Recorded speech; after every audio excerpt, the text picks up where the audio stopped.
Good morning. This is Dr. Obitashaka, and this is the 19th of the Dr. Obitashaka shows.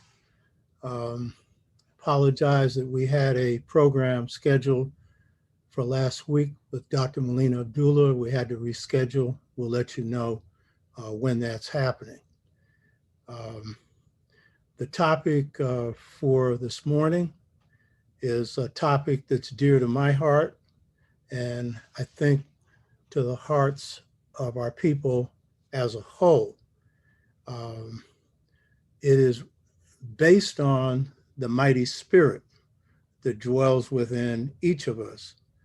And the topic for this morning is Black or African humanism. We are spirits having a human experience, models for just societies. So we're going to be looking at the powers that dwell within us, the obstacles to expressing those powers, and how we draw on them to shape a stronger sense of identity, a stronger sense of our purpose in terms of our destiny, and drawing from that models that we can use now that we can construct, that we can practice in our day-to-day lives, that will be in the future models that we can use as we create just societies. What you see in the back of me are symbols from Dogon philosophy. The outfit that I have on is a Dogon outfit. It's pictures African dancers who perform the mass ceremonies among the Dogon. And so I have these two beings in the back that are called Numo twins, and they'll be integral to this discussion because we're going to be plunging into some of the deeper aspects of African deep thought or African philosophy. Next to strategy, African philosophy, which is spirit-based, is my first love when it comes to any subjects. And of course, spirit is beyond subject. Spirit is. It's everything, you know?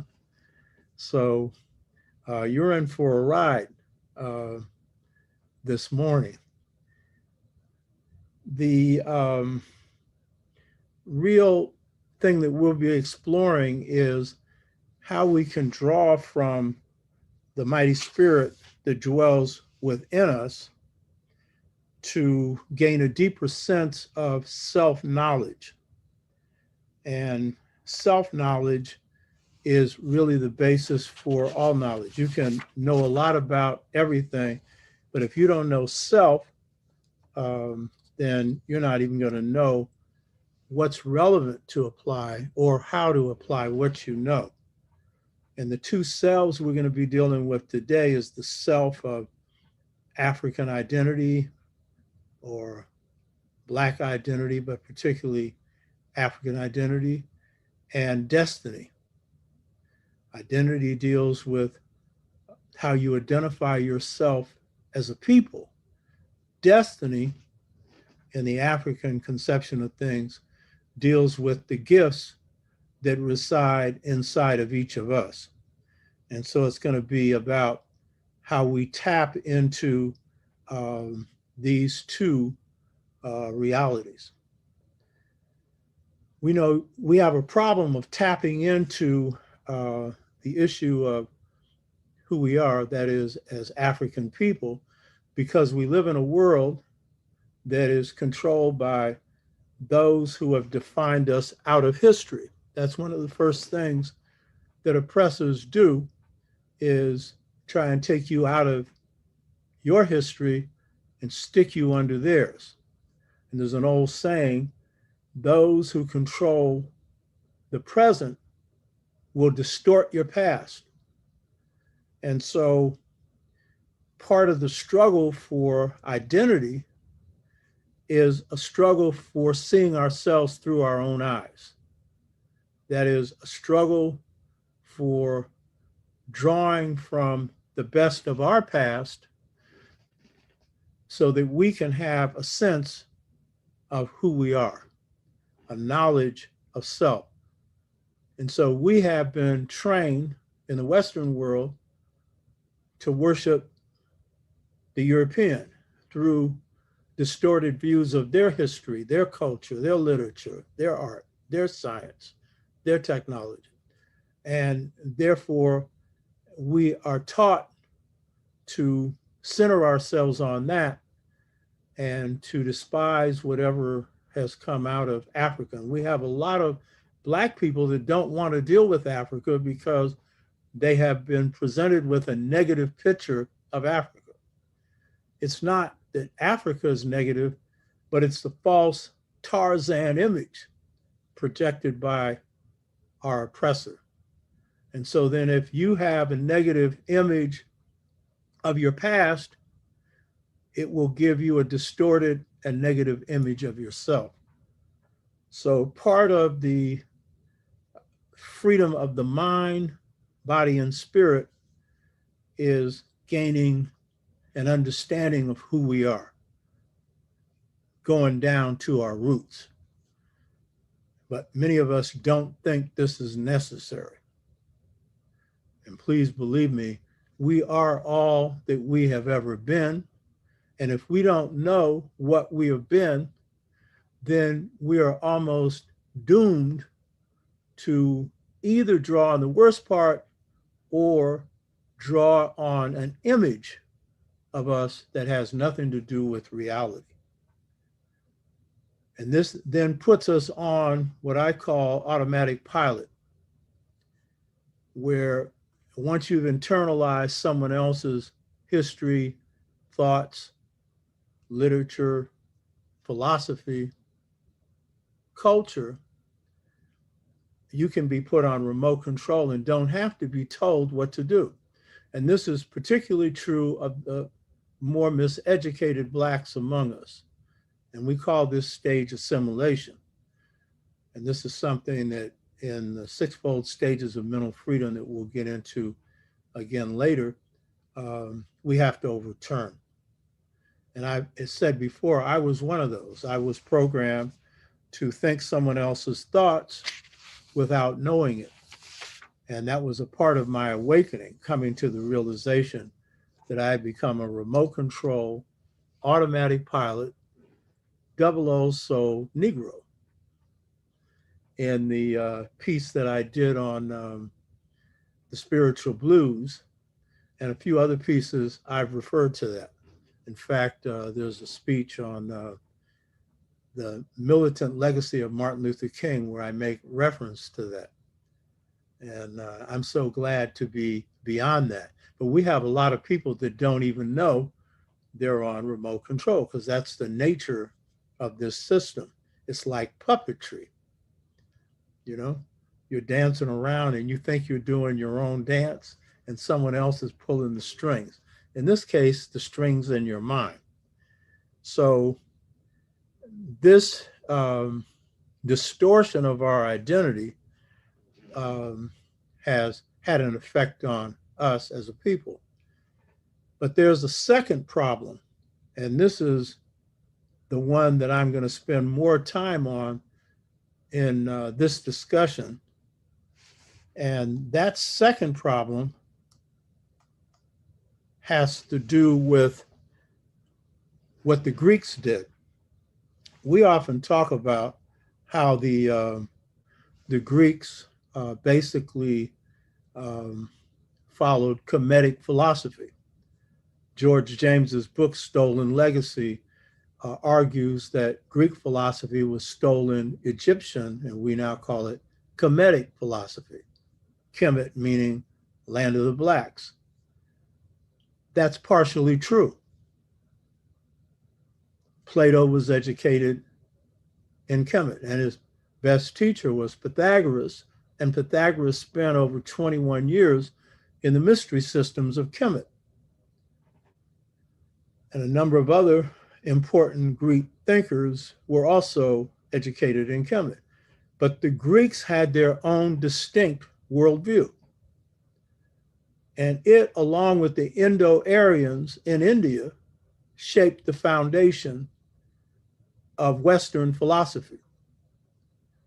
And one of the things that the Greeks were particularly good at, and Westerners in general were, I think in part because they were the last to be civilized of the human groups approximately 2,000 years ago.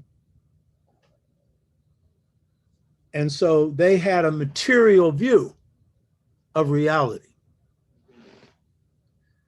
And so what they saw was the outside of things. And so they assumed that that was all there was to it. You see a tree, that's all it is a tree. Their art reflected the materialization of art. In other words, it reproduced exactly what something looked like. And so what the Greeks accomplish is a material view of the world, a materialization of the world. And while some Greek philosophers and thinkers drew from their African legacy and from some of their own earlier traditions that were spirit-based, by and large, their view of the world, their view of nature, was a material view. And this material view was devoid of spirit. And so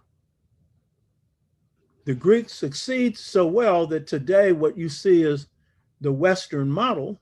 It's basically a model free of spirit. And so this is a project that I call despiritualization. That is, taking spirit out of things. It doesn't mean it's removed. It means that you think it is. And as you think, so do things seem to be. And that is the Western view. So what we see today is we have three big problems in the world, two of which we're aware of. One is the problem of racism, or what Dr. Bobby Wright calls the psychopathic racist personality. And it's embedded in everything. The second one is capitalism. Some of us don't see that as a problem because we identify with it. We're hoping to get the goodies and do well, not just get a house and a car, but really get rich. That's what we hope. And a lot of us have no idea of anything other than capitalism, so it's understandable that some of us would think that capitalism isn't really a problem. Except that if we look at the state of the world, since capitalism has been firmly implanted in the West and then exported throughout the world, we see a system where the very few are rich and the rest of the world is poor. 140 million people in the United States live in poverty. That's almost half the country, and a huge number of children. The average person on the planet today is living on $2 a day, $2 a day. And every time the West can loan an African country or some other country of color money, as you saw in the show that I did on why are African families weaker than since independence, then their mission is to reduce them to further poverty by always cutting back on the few things that make it possible for people to eat, like subsidies and things like that. And so we see today that 6 people on the planet own half the wealth of the planet, 6 people. And in fact, Jeff Bezos, who's so stingy that he was stealing from his employees' tips, has more wealth than a good part of the planet. So those two problems, racism and capitalism, those are problems. Now, you may not think so, but if you haven't begun to see what's happened with COVID-19. COVID-19, Black people have lost 2 years of life expectancy. Latinos have lost 6 years of life expectancy. Now, that is a very unusual thing. Now, of course, white workers have lost 4 years as a result of the 2008 crash. That's one of the reasons why Trump got into office. It wasn't just racism. He had fake populism. He promised that he would address those issues. And some of them still believe he will, even though all he did was get in bed with the rich once he got in office. So capitalism is clearly a problem. And when we talk about models for just society, these have to address those twin evils, racism and capitalism. But the one that we have not identified, because one of our failures, and particularly of our scholars and our people, is that we have been very focused on racism, what we call white supremacy, a term, I don't use because it's no longer accurate. Whites are in decline. They're no longer supreme in the world. Yes, America still has more power militarily than any other nation on the planet, but they're in decline. And whites are in decline numerically in this country and will soon be supplanted by Black, brown, red, and yellow people.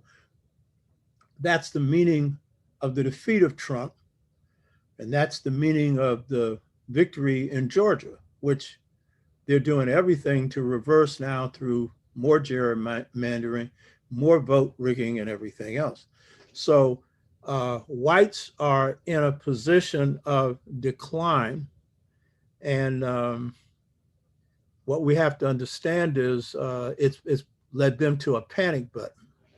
So these are realities that we know.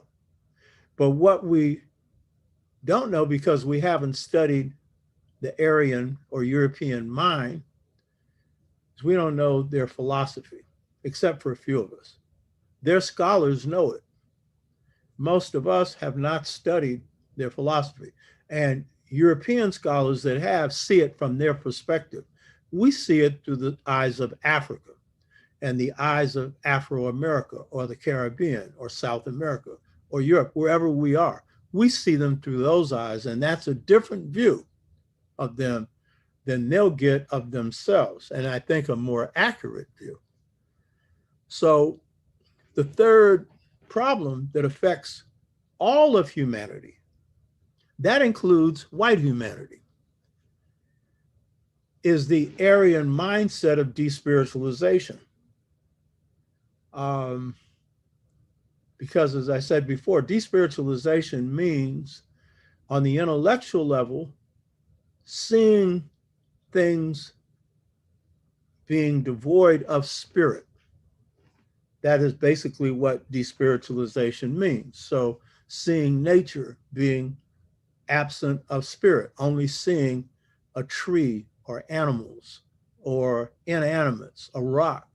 And therefore, these things are devoid of spirit. Quantum physics tells us clearly, and anyone who has any kind of connection with their own spirit, that everything in nature is alive and everything is full of energy. And it's the energy of the thing that gives it life, and it also makes it intelligent. But in the Western view, these things are materialized. So when it comes to science, and I've said this before, I'm not opposed to science. I'm not a scientist, but I certainly respect science. The problem with Western science is their philosophy of science, not science itself. And that philosophy of science, my teacher, Dr. Jacob Carruthers, defined as mad science, because it's a science that seeks to control and dominate. And it's able to do that because by saying that and thinking that nature is only material, then it sees itself and sees human beings as being separate from nature, and therefore in a position to study it, know it, dominate it. And as the author of empirical science, the science of observation, Francis Bacon said, create a new nature, a monstrosity. So this waging of war on nature treats Big Mama, Mother Nature, the same way they treated us under racism. Treats it as a slave, treats it as an object from whose wealth, the earth can be attacked for the benefit of enriching those who are in control of the extraction process. So this despiritualization of nature, which involves extracting minerals, particularly coal and others, has led to the poisoning of the earth and its atmosphere through fossil fuels, producing global warming, the melting of the earth's ice caps. And as a result of that, the rising of sea levels, extreme flooding, extreme weather conditions. We've just seen what happened in Texas. Things that would normally occur every 100 years are occurring now every 2 or 3 years. So even the environmental movement that attacks this, and rightfully should, and so, their problem is they're using patchwork methods. And certainly, we need to get the fossil fuels out, let alone down, their rates of emission. Some are even arguing they're not sure now if we passed the time where this is even possible.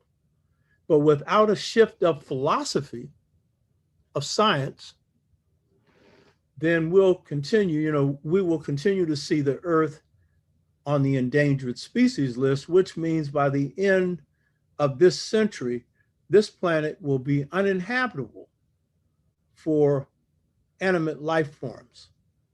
That is what we are really faced with. This is the problem facing humanity.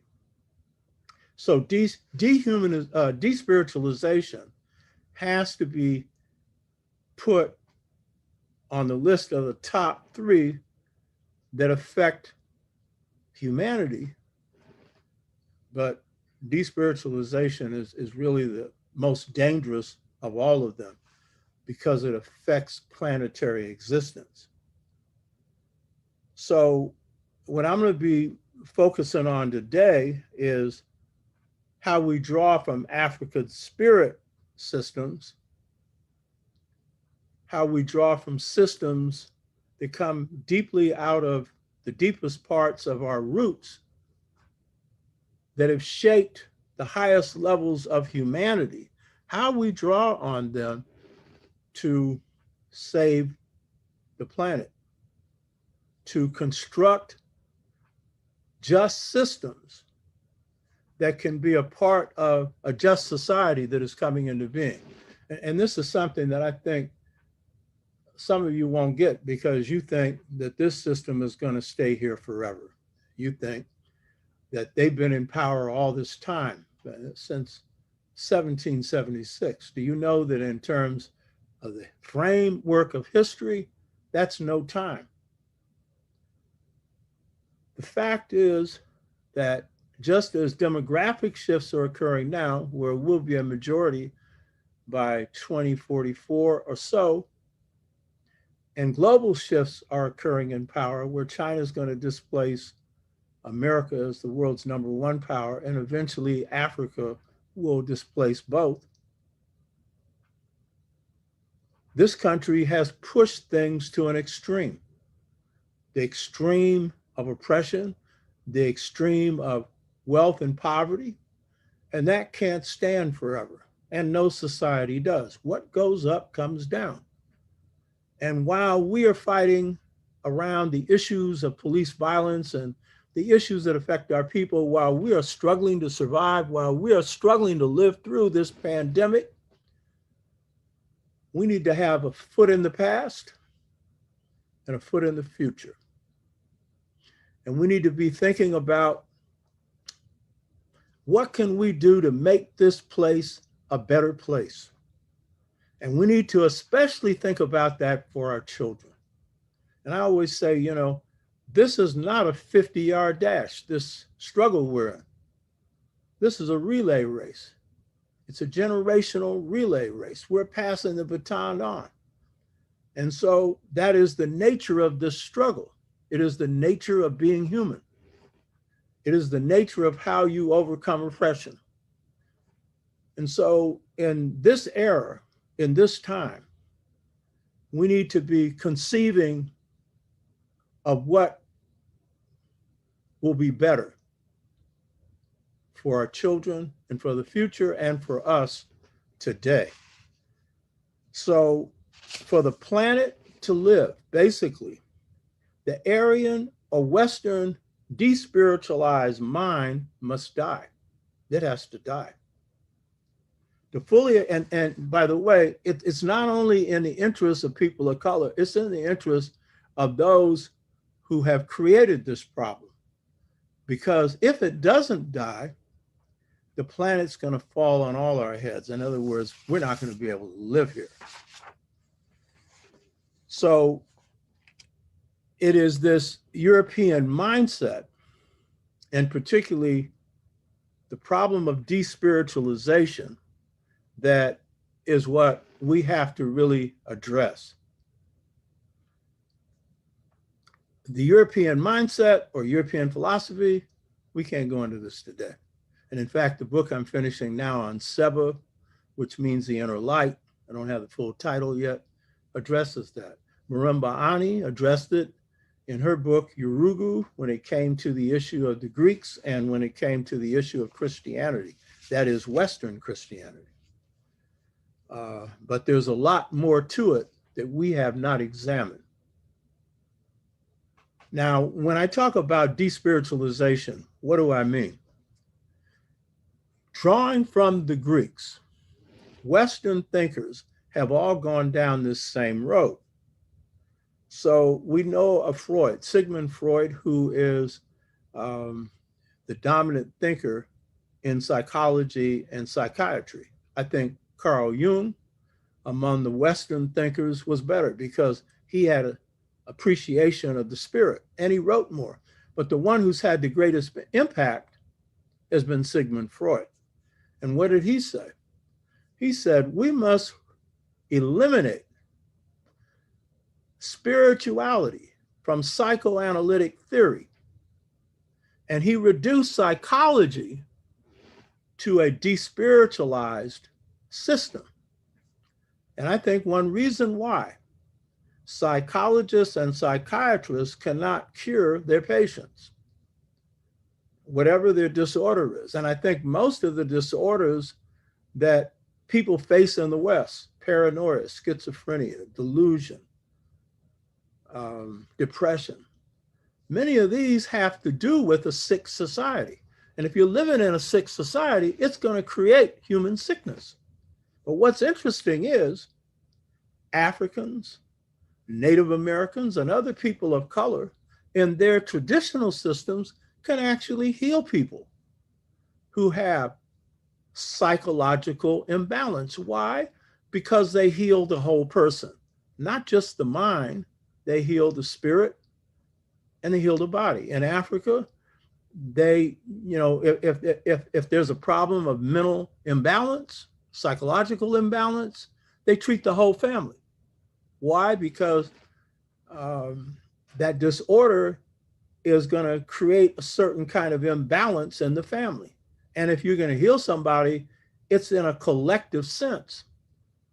So, but despiritualization in psychology means removing spirit from psychology. Dr. Wade Nobles, one of our leading psychologists, one of the founders of the movement of Black psychology, says he doesn't really define himself as a psychologist anymore because he's into the realm of spirit, you know?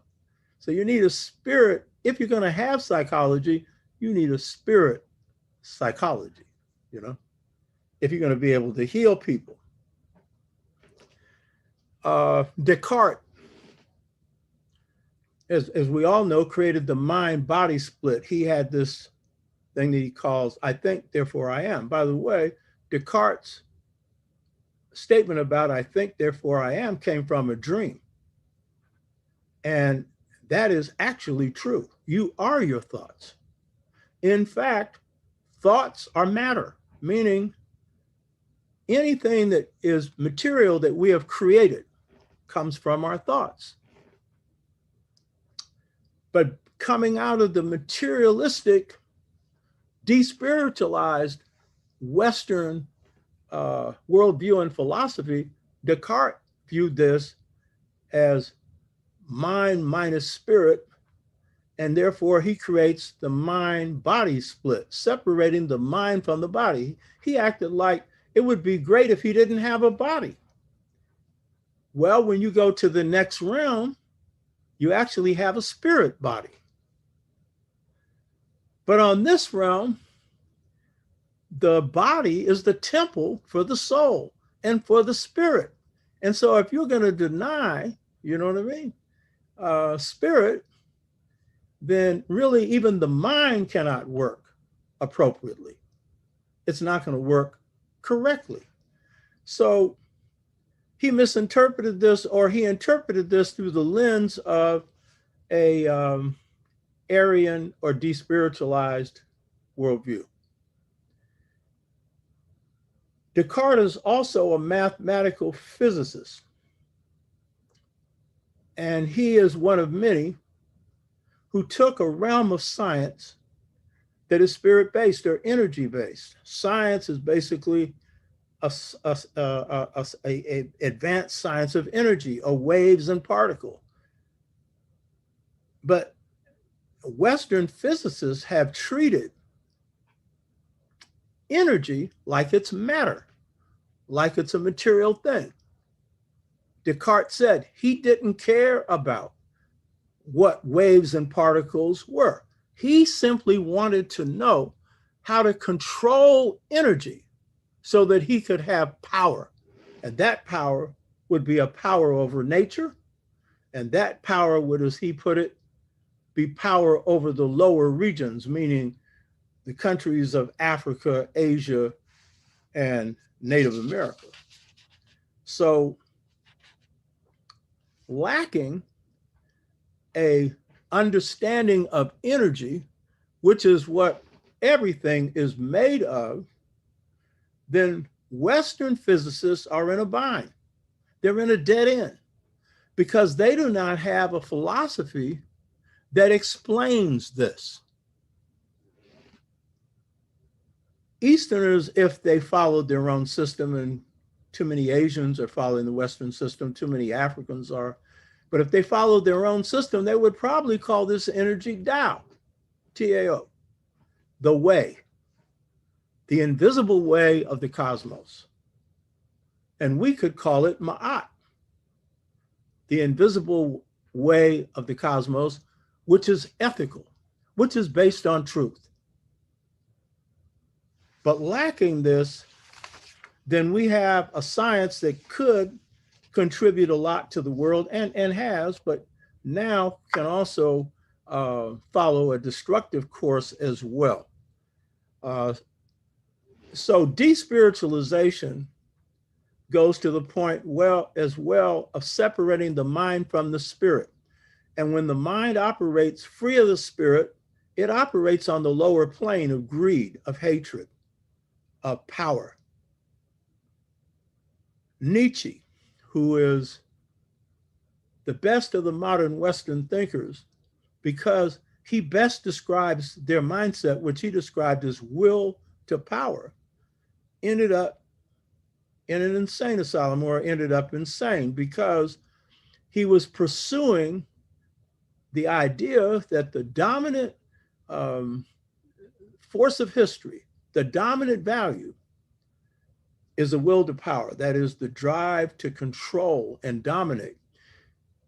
And that has been, and this is why he's brilliant, that has been the major drive of Western history and Western culture. But he tried to make this a law. He said this was a law for the human species. Domination. When in fact, that is an outgrowth of an Aryan or European view. So some African Americans have been infected with this despiritualized thought, particularly the more highly educated. Not all, but some. And worst of all, those who begin to assume leadership who have no appreciation of the spirit, mind, body connection, because through spirit and mind comes compassion, comes care, comes identifying with the human condition. But if you separate that mind from the spirit, which is an intellectual exercise because the human being is basically a spirit that's having a human experience. But if you think that way, then you take on this view of the West of objectivity. And so when you're coming in and exploiting people like the Republicans are doing in the Senate right now, voting against or at least pressuring, and then a few moderate Democrats taking their side, pressuring against a minimum wage of $15 an hour, which when in almost every senator is a millionaire. Put them on $7 an hour, which is the minimum wage right now. Who can live on that? But when you have this despiritualized mindset and you're serving the interests of the greedy and the hateful, the racist, you can do that. You can be inhumane. So despiritualization is a clear and present danger to humanity, to the planet. And so it has to die. That mindset has to die to save the planet. Fortunately for Africans in this country, Africans around the world, our cultures are spirit-based. And so we have in the spirituals this song that was Fannie Lou Hamer's favorite song. This little light of mine, I'm going to let it shine, saying that the spirit that is within me, I want it to shine. Our culture is based on that. So this is an antidote coming out of African American culture, African Caribbean culture, African culture to this despiritualization. But we find the best models for this coming out of the deep structure of African culture. Other people of color have this in their own deep structure. So our biggest problem globally as a people is that we have, because of the intrusion of slavery and colonialism and the intrusion of the white system of thought, the white system of economics, the white system of education, many of us have come to lose confidence in our own way, in our own culture. And in fact, many of us don't even know what it is, because we have assumed that there's no progress in being African. We must become mental Europeans, and then out of that, we can get a good job. They brought us over here to get a job. It may not have been very good, but it's a job, you know what I mean? And so it is this lack of faith in ourselves that often leads us not to want to explore our greatest strengths that lie within us. And of course, I said this before, one of the greatest weaknesses of the African in America is we underestimate our own strengths. And the greatest proof of that is most of us haven't even bothered to study our own culture. And most of us have drank the Kool-Aid and believe that we don't have one. And the only way you cannot have a culture is to be exterminated. As long as the people exist, they will maintain a culture. It'll undergo change, but it will remain your culture.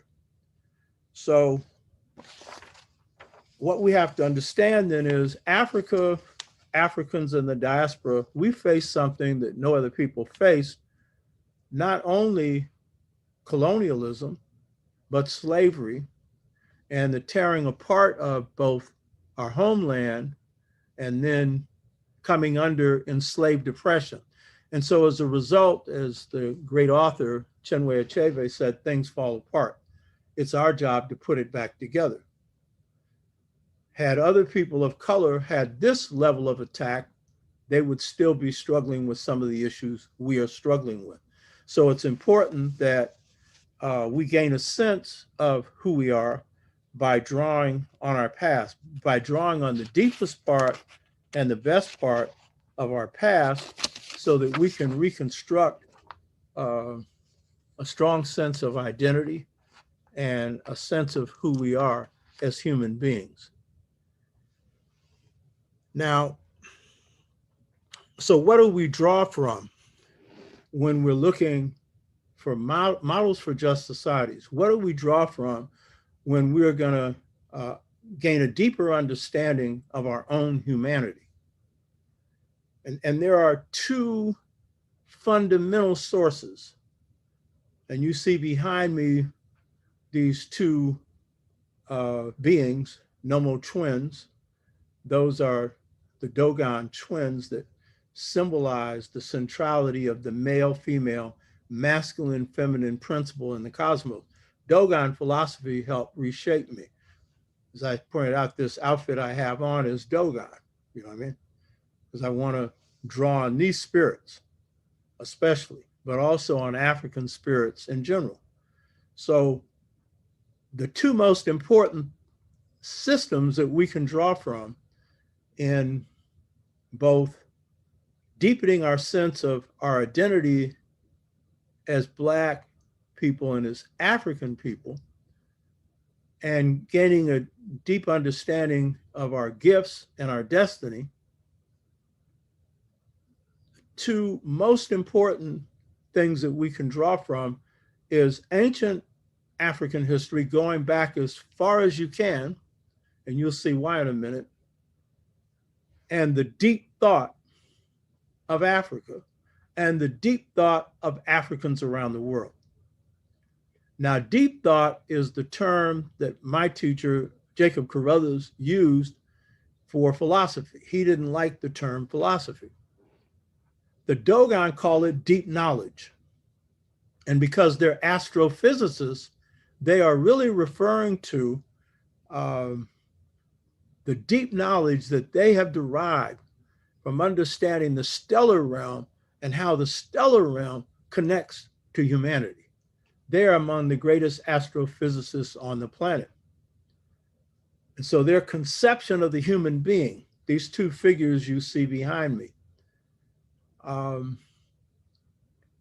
is a conception that the Kemites had as well, that every human being is a miniature universe reflecting a larger universe. And they have an understanding of the stellar realm that is magnificent.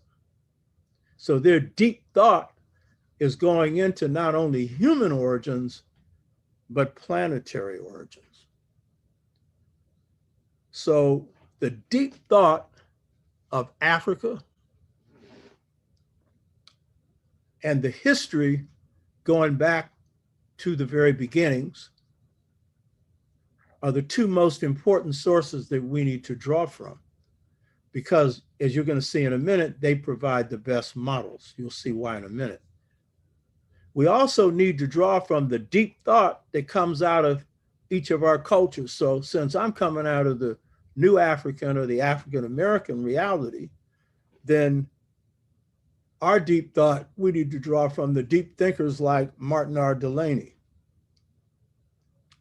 who, along with Edward Wilmot Blyden, were two of the most brilliant men of the 19th century, both Black. Zora Neale Hurston, who is, as I pointed out before, one of the masters of our culture, a neglected area, Mules and Men being her best work. George Washington Carver, the greatest scientist of the 20th century, and probably many centuries before, and probably many centuries after. And this man had some deep understanding of our culture. He was one of the highest manifestations of it as a kind human being, but the most brilliant. Malcolm X, we had a show 2 weeks ago. It's a really good conversation with Brother Babazak Kondo, and we've had over 41 comments coming from people on that. Over 100 people subscribed to this show based on their interaction with that. That was a 3-hour conversation, and I'll bet you're not going to find a better exploration, not only of the assassination of Malcolm's, but a lot of the dynamics, the human dynamics, both human and inhuman, that went into it. But Brother Malcolm, Big Red, El Hajj Malik El Shabazz, one of our deepest thinkers, and was constantly evolving. He was reading books that a lot of our scholars still haven't read. Ella Baker.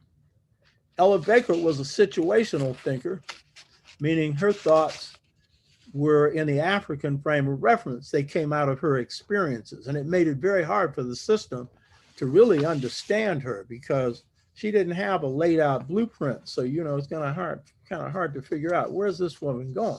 She was going deep, and she was a reflection of Southern Black culture, which is the most African among us. John Coltrane. The art form that we've created is the highest realm of our culture, at least those that practice it on the highest level. And Coltrane was a deep thinker. He studied history, religion, philosophy, but his philosophy of music was heavy. And he piped into God's mind. And again, he was a beautiful human being. Even on drugs, he didn't steal or lie.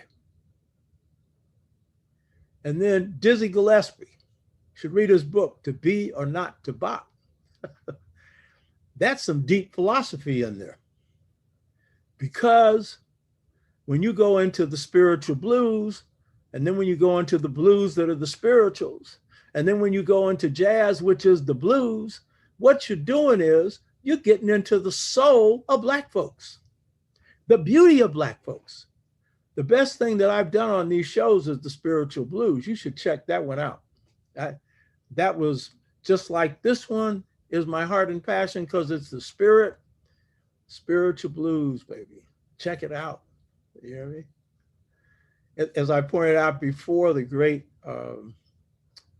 healer among the Lakota, Fool's Crow said, God is a sucker for music.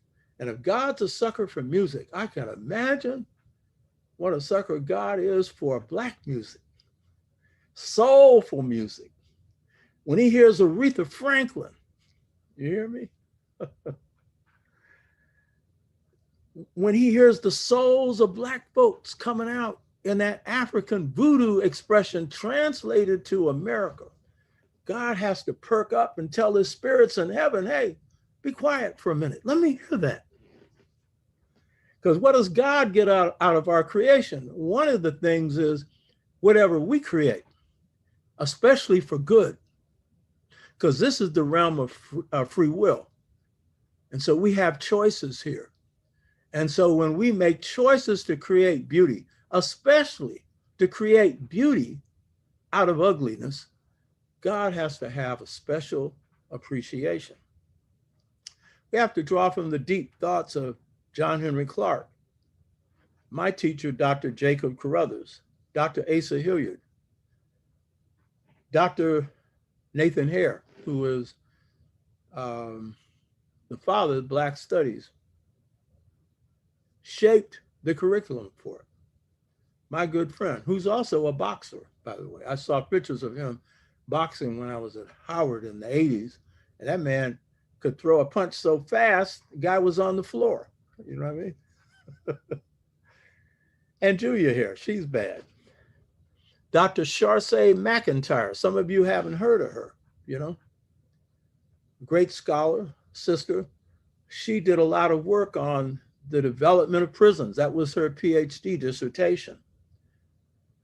And Lerone Bennett and many others, but I want to really stress Lerone because Lerone, as I pointed out before, he wrote many things. He was a historian, but his greatest work is a little 123 or 4-page book called Negro Mood, later renamed Black Mood. His best work, because he got into the depths of African-American culture. He didn't know it, but he was describing the continuity of African culture. So we have to draw from the deep well that we have here. Africans in the Caribbean have to do that. Africans in South America, and certainly continental Africans. The modern thinkers who are good, not just the past. Now, why is ancient African history so important? And why is it important to understand the earliest periods of history? The main reason is that these societies, and I'm talking specifically about the hunter-gatherer societies that we neglect and put into the field of anthropology, these are the most just societies. They are also the first, coming into being 144,000 years ago. I cover this in my book, The Integration Trap, Generation Gap, Caused by a Choice Between Two Cultures. So why the most ancient? The Kemites called it the happening before happening happened. The first time, or what the Kemites call septepi, the first occasion. Well, among the Twa, there were no poor, there were no slaves, there were no oppressed, there was no abuse of men by men of women or children. This was the freest society that humans had ever known. It came into being 144,000 years ago, and humans existed in that state, starting with African humanity, for 100,000 years. And as a historian, Gerhard Krauss says, hunter-gatherer societies were the original affluent societies, where all of a people's wants and needs were easily satisfied without a lot of work, without a lot of labor. People spent a lot of time in leisure. Now, of course, these Twa are, they call them pygmies, which is a term that they don't like because they are not stunted people when it comes to size. They're fully grown, they're small. Everything that starts off small, you know? So we can draw from Twa societies many things that will help us today. I know that I have. But more important, the most just models that we find coming out of subsequent African societies have their foundation arising from the Twa. Like what? The Kemites' deepest thought is in the notion of Ma'at, the notion of truth, harmony, justice, right order. That notion derives from Mansuri, which means the same thing, truth, uprightness, justness. Maasori. Notice Ma. And we'll find among the Bambara, Ma is the term for the ideal person. In Kemet, that ideal person is Jeruma, self-contained person, quiet person, humble person, who is the ideal human being. When someone compliments someone in Bambara society and says he or she is Ma, that is like saying this is a high order of human being. The Chwa provide the foundation for that.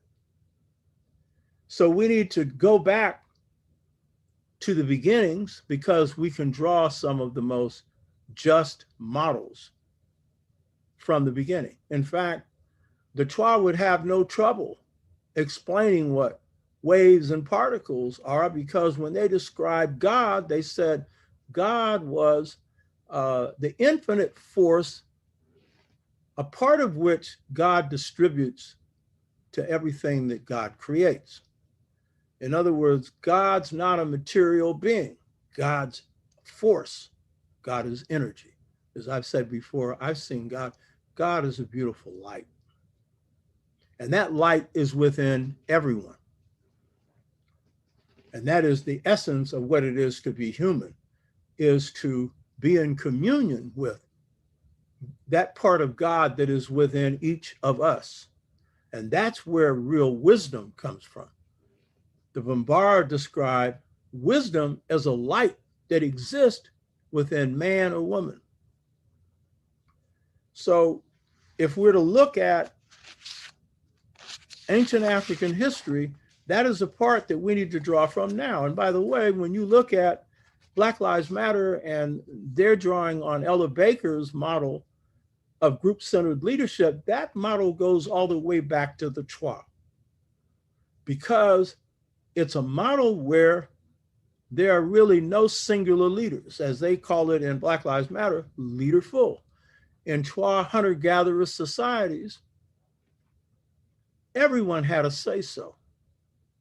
And in fact, if you want to understand how to create societies where people are really empowered, then you have to understand the Chwa gave birth to democracy, but not majority vote, consensus-based. And if Africa followed that today, then the foreigners, whatever they are, Chinese or European, could not come in and grab our resources, whether they're paying for it or getting it through stick-up agreements like structural adjustment. They couldn't do it because the people wouldn't allow it. They're not going to give away their wealth. So when we're talking about drawing from our past to create just models, no better place to start than in your ancient past. You're not going to stay there, but that is a key part of it. Now, the essence of Ma'at is truth. And when we're talking about what does it mean to be human, the essence of that is kindness. John Henry Clark used to have a basic definition of civilization. He said, it's being civil. And where did John get that from? Georgia. You know what I mean? His family was poorer than 10 church mice, but they were rich in culture, rich in ethics. And John carried that kindness with him. So Ma'at is speak truth, do truth. In other words, living the truth, living kindness, living care for each other. So African cultures, African American, African Caribbean, African, wherever we are in the world, are ethically based. We may not all be ethical. We have come under some stormy weather. And so a lot of us have, faced a lot of problems, and some of us have gone into a deep well far away from truth and justice. But as a general rule, our people still adhere to that. So the topic is African or Black humanism models for just societies. We are spirits having a human experience. So Descartes separated mind from body, and we see all these other separations in science, and these have brought about real problems on the planet. One of the things that Western man has done is create this idea of a human being that is an isolated individual. And this isolated individual is separate from nature, often separate from other human beings. And the worst part of this is this philosophy of individualism, of the individual before the group. And it's especially dangerous for powerful individuals because they can do what they want. So African American culture has addressed this in that it recognizes, because we've come up under this individualistic system, we recognize the importance of the strong person. But we always, as a group, had concluded the group comes first. That's been the African American adaptation of African humanism to this reality. But due to the forces that have hit our community since 1968, that has led to what I call the choice between two cultures, where now a lot of our people are in the position, consciously and unconsciously, of choosing between their rich African American culture and the culture of the oppressor. We now have a defection of a significant number of Black youth who place materialism and the individual before the group. So that is a break, but it is not a complete break. As I pointed out before, the fact that this generation finds its voice in anti-police demonstrations that place the lives of Black activists at risk indicates that many in this hip hop generation have made the choice of the group first. It does not mean that the individual isn't important. It does not mean that you shouldn't look after yourself. It just simply means that if you want to thrive in this country, you better understand group power is really the basis for whatever prosperity you have. So in supplanting this despiritualized philosophy of reason, we need to understand that there's a different conception of the person. The Bambara people that Malcolm's great-great-great-grandfather was probably descended from, the Bambara live in the region, they're part of Mali, that is the old Malian Empire. They live close to the Dogon, near the Bangaderia Cliffs in Mali country in West Africa. They say that when God created the earth and everything else, God, who they call Ma Ngala, again, see M-A-A, only the T is missing. Ma Ngala, human beings are called Ma, which again, by name is telling you the Bambara recognize that they are of God. They say that when God created the earth, God created us 20 essential things, but it did not include humans. And so his 21st creation was the human being. And so what the Bambara say is God created human beings so he could have a conversation with his creation. And he created the human being not for the purpose of dominating and controlling the cosmos and nature. He created human beings for the purpose of being guardians of the cosmos, guardians of nature.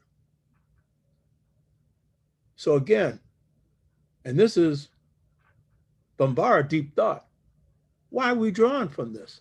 Because basically, they understood that this planet, this cosmos, operates on a very delicate order.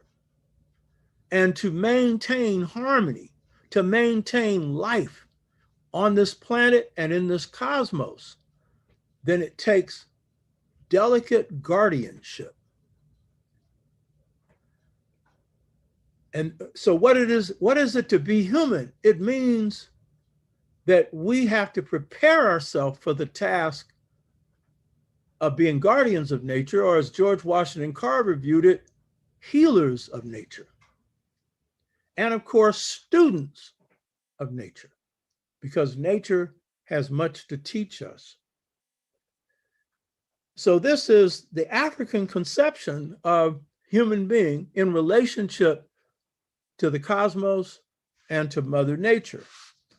The Dogon, being astrophysicists, they conceive of the human being as being the miniature cosmos and the larger cosmos. We know that the human being is made up of all the elements that the stars are made up, that nature in general is made up of. DNA isn't that much different for various living organisms. And so the Dogon view of the human being was not the view of an isolated individual. The Dogon view of the human being was that the human being is both a product of their institutions, their society, their culture, but as a cosmic being, they are influencers of the cosmos. They can shape the cosmos for good or for bad. And so this is another view of guardianship. Now think about it. Of all God's creatures, which one can throw the planet out of balance? We already know the answer. They've already done it. Human beings. And this despiritualized system has set them on that course. This desire for power has set them on this course, and it has put the whole planet in peril. So when the ancients talk about being, what is it to be human? It is, among other things, to be guardians of this place. We're finding out now through the negative experiences of despiritualization and global warming and whatnot, that that's true. And so any kind of education we have should be preparing us for that. So let's go a little deeper. There's another realm of thought that we need to study, and this is a realm in the West that's called parapsychology. Parapsychology is the study of life after death experiences. That is, people who are on the operating table die, and for a few minutes lose all life indicators, heartbeat, breathing, everything. And they've studied thousands and thousands of people who've had this experience. And they experience going to another realm. For the good spirits, heaven. And one particular person, her name is Betty Eady. She appeared on Oprah's show. She's Native American. She had died and then come back. And by the way, these experiences often occur in a matter of seconds because heaven is outside the realm of time. Bombard described God as infinite force, outside of space, outside of time. And so what happens in a millisecond in heaven could be years on earth. There is no time there. It's a realm of experience. And so in a very, very short period of time, they have vast experiences. And so one of the experiences that this woman had, and this again speaks to what does it mean to be human, is that she saw in the heavenly realm spirits getting prepared to leave heaven to come to earth, and their bodies were being prepared. And what was happening in there was that genetic memory was being included in their bodies. We know about genetic memory. These are physical characteristics passed from parents to children. But what she discovered that most of us don't realize is that at the same time, cells were given cellular memory. And that cellular memory was all the thoughts that human beings had, all the memories that human beings had over their life and over past lives. This was deposited in their cells. I mean, if you have genetic memory, why wouldn't the cells contain something as well, you know? Now,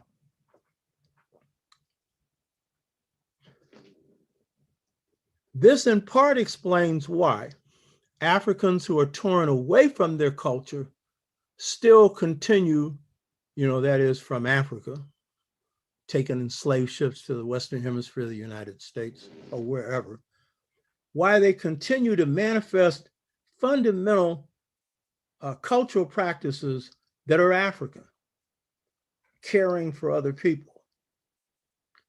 As Carter G. Woodson said, Blacks were caring to a fault. If a Black person had a quarter and that was their last quarter, this was right after slavery, they give that person that needed it that quarter.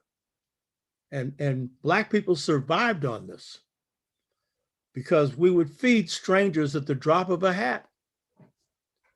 If someone comes into the house, share the food, even when you had hardly no food to share.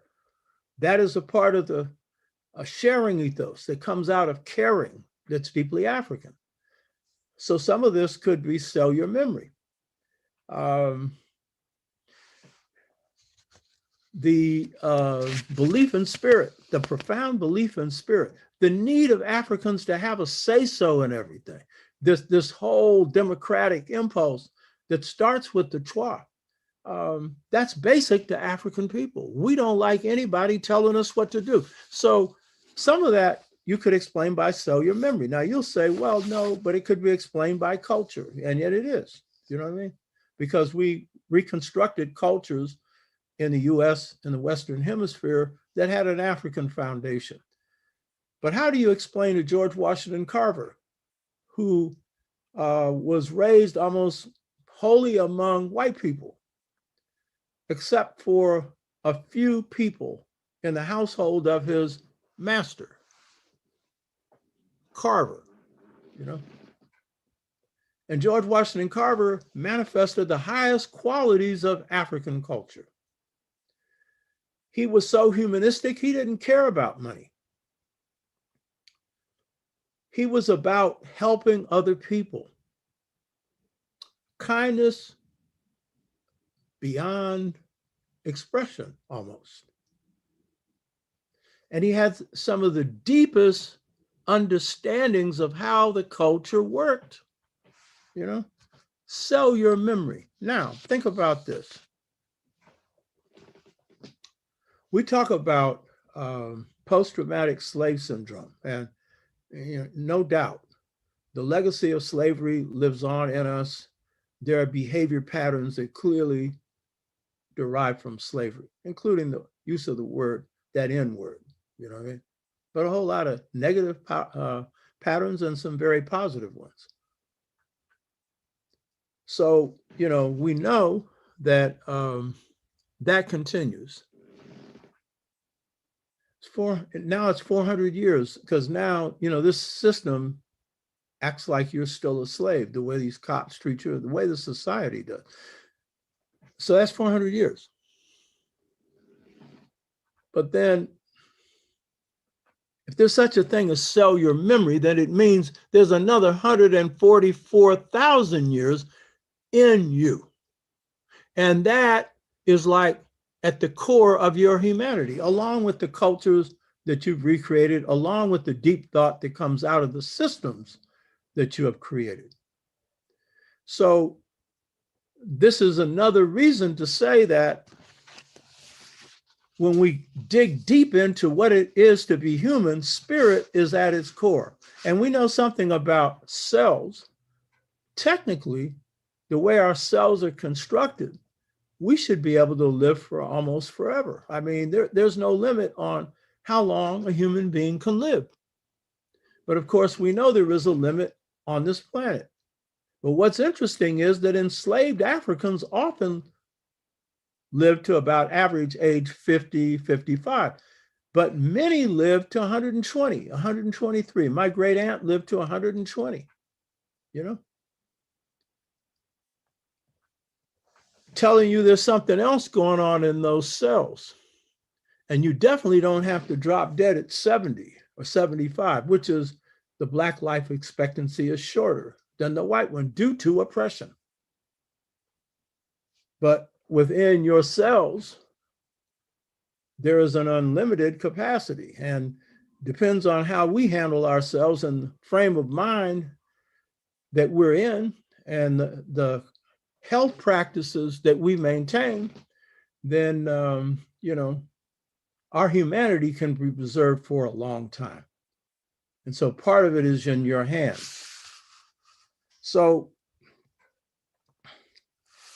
when we look then at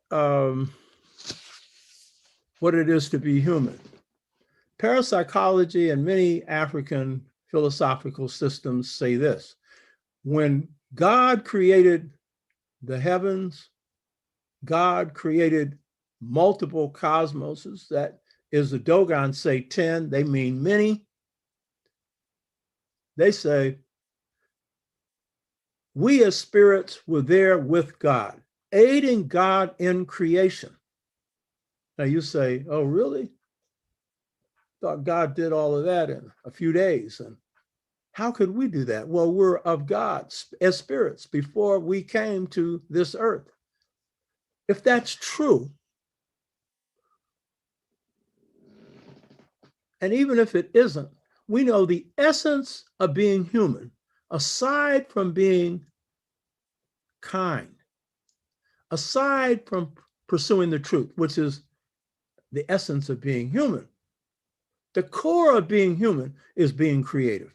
And the African and enslavement resented slavery more than anything because it deprived them of his or her freedom to create. And they did everything they could to defy it. They created a culture and they created an art form right under the nose of the oppressor. And it was pure beauty. So, what is it to be human? What is it to be a being who is in a body having a earthly experience, but is a spirit that is defining the reality of that body? What does that mean? It means that's the essence of being a human being.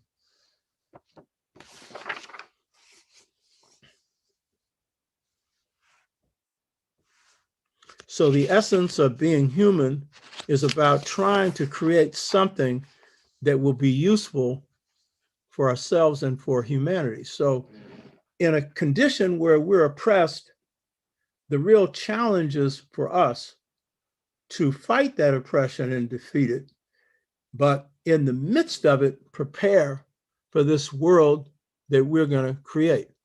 Malcolm was in Ghana in 1964, and he had met the Minister of Culture. And afterwards, he did a riff because this was kind of like him going back to his street days. And so he said he could conceive a time where Black people would do like the Black musician and go inside themselves and create a new society, a new philosophy, a new family system, a new economic and social system. And then he said, provided that we had the power. I think what he meant by that is we would have to really be free. That is, free ourselves from this oppressive system before we could do that. But I would agree with him on this first part, disagree on the second part, because Malcolm himself was doing that. By recreating himself, he was recreating a vision of the world that could produce change. He was saying that the only area in which Blacks had been able to do that in America was music, because whites had permitted us to entertain them. But I would say that there's a whole lot of other areas where we created a culture. We created an art form. We have created movements for social change. We have created all kinds of deep thoughts, deep ideas, and deep systems in this country while under oppression. Because if you free the mind, and the mind is connected to the spirit, then you have the capacity to do anything. And the reality of the spirit mind is this: spirit and mind connected is matter, or mind is matter, assuming that it's spirit mind. What does that mean? Everything that's in this cosmos had to be thought of before it was created. And so it is our thoughts, especially when combined with the mighty spirit that resides within us, which is God within us, then it is that that gives us the capacity to create something new.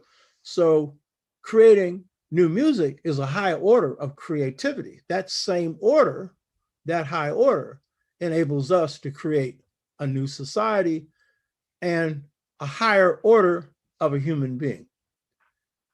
So the power is a power we already have. If you believe it, you can make it happen. You hear me? And if you don't, then it won't. And then we'll run around saying it wasn't possible. It's all in how you think. And that is tied to your spirit. And that will then govern your actions as well as your speech. So in shaping models for a just society, there's some criteria that they need to adhere to. And the main one is this: they must be models that transcend this society. They must be models that break with the models of oppression. And in order for us to do it, these models should be things that we have tested. That's key. Because if we don't transcend the models of this oppressive society, when we get to the point where we're running something of our own, we will reproduce the systems that we've lived under. I had a friend, Dr. Lodge Daly, had been a former prisoner in Soledad prison, had a group called the Soledad Prison Poets. And when he came out, he would do a lot of poetry, come to our organization and do it in the community. And Lodge had run a test on people, because he then went back to school with Dr. Nathan Hare. They both got PhDs in psychology. Nathan already had one in sociology. He had been whiteballed by the university, so he needed another job. And Nathan, basically good psychologist, good analyzer of people. And so he did an experiment on what would Black people do if they were free. So they got to plot out all these things. You know what they did? They did the same thing they were doing under oppression, because that's all they knew. You understand? And in fact, some of our Black liberation movements, ended up failing because the slave mentality was still influencing their behavior. discussion you saw on Malcolm and his assassination? Had the leadership of the Nation of Islam undergone the freedom of the mind process and the freedom of the spirit and body that Malcolm underwent, they would have never been in league with the FBI in executing Malcolm. So, biggest thing we have to overcome is our own weaknesses. And that's also something that the models for just societies have to enable us to do, have to enable us to draw from our strengths so that we can transcend and overcome our weaknesses, because that's where our enemy comes at us and tries to do us in. So this is really key, that we have to have models that provide alternatives to this system. Models for just societies have to promote self-love. And this is really key because that's the essence of humanism. You can't love anybody else unless you love yourself. And I would say for all human beings, the journey from heaven to earth is a journey where we come here to learn lessons. This is the place where we can make choices. And the whole purpose is to get closer to God. And what is the essence of God? Unconditional love. I've experienced it. I know many of you have. God doesn't judge.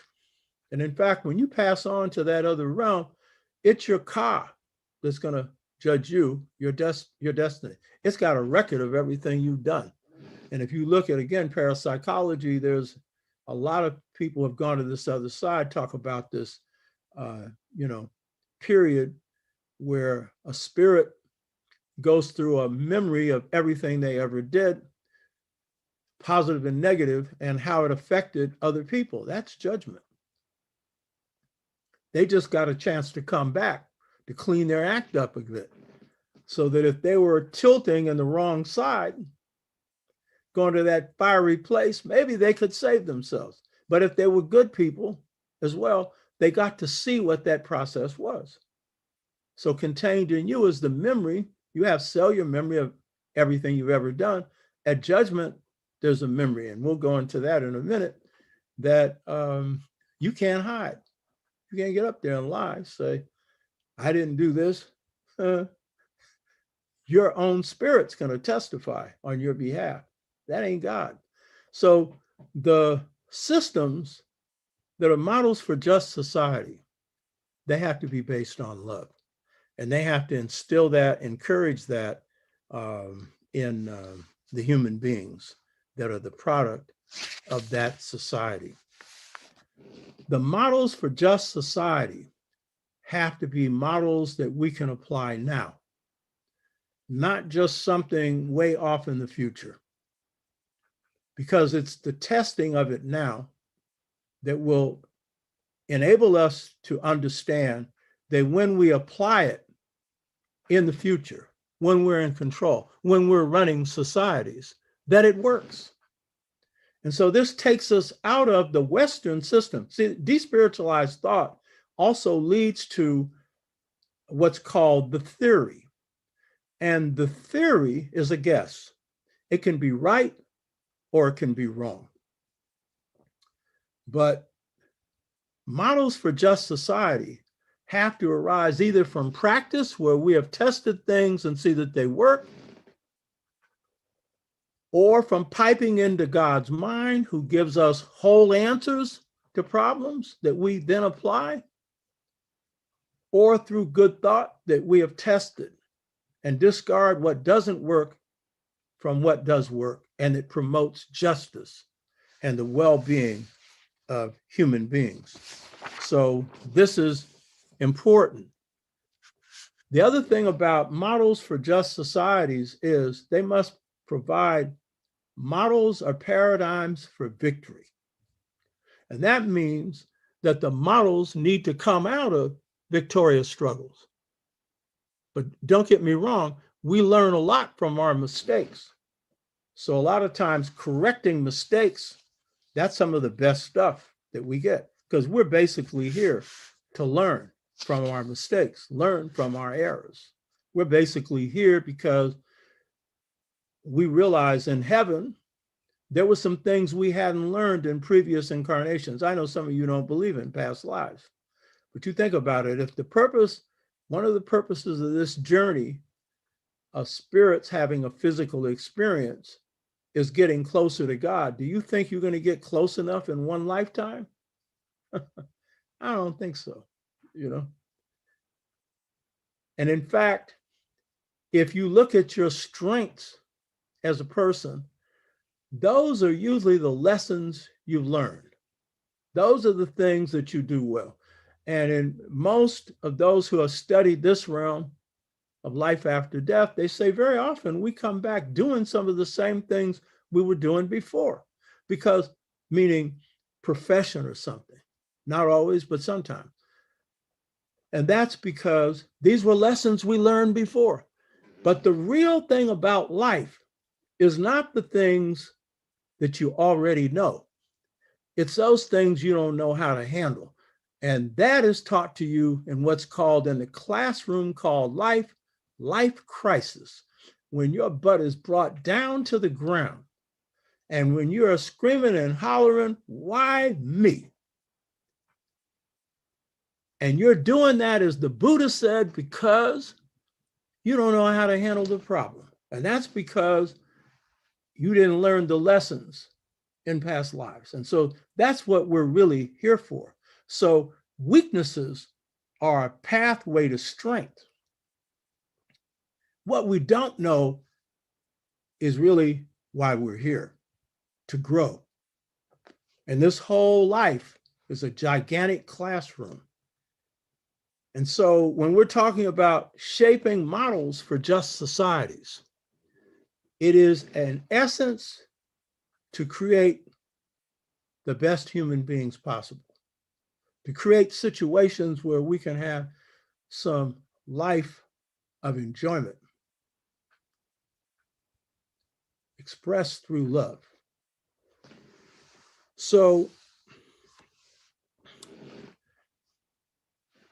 in the beginning, we're talking about how the slave mentality is one of the things that's still with us to some degree, and it's something we have to overturn. And one of the things that enslavement did and miseducation does now is instill in the most miseducated among us, not all, but too many, contempt for our own people, which means that we have a contempt for ourselves, which means we don't know and love ourselves. And so in creating models for just societies, the liberation movement is one of the things that we need to draw from. And those that have been successful in coming up with some of the cures to some of the problems, and this one of contempt and self-hatred is one of those. And so we need to look at movements that produced solutions to this, or people who did. Malcolm, who underwent organic transformation of mind, body, and spirit. What did he go through? How did that happen? Cabral, who underwent that.